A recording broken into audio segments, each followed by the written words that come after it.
প্রতারণা কিংবা ধোঁকা হঠাৎ করে জন্ম নেয় না। এর শিকড়ে থাকে মানুষের মন আর মন মানসিকতা। যে মানুষ সত্যকে ধারণ করে সে পরিস্থিতির চাপে বদলে গেলেও নিজের মূল্যবোধকে সহজে বদলায় না।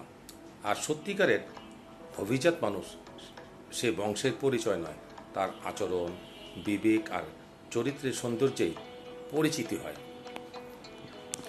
পরিস্থিতি মানুষকে পরীক্ষা করে, কিন্তু চরিত্রই বলে দেয় পরীক্ষা শেষে মানুষটি আসলে কেমন।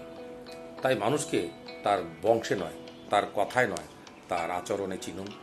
কারণ রক্তের পরিচয় জন্মসূত্রে পাওয়া যায়, কিন্তু মানুষের আসল পরিচয় নিজে তার কর্ম দিয়ে তৈরি করে। সবাই ভালো থেকো, মা বাবা সেবা করো, শরীরের প্রতি যত্ন নিও, আত্মীয় স্বজন পাড়া প্রতিবেশীর হক আদায় করো। আসসালামু আলাইকুম।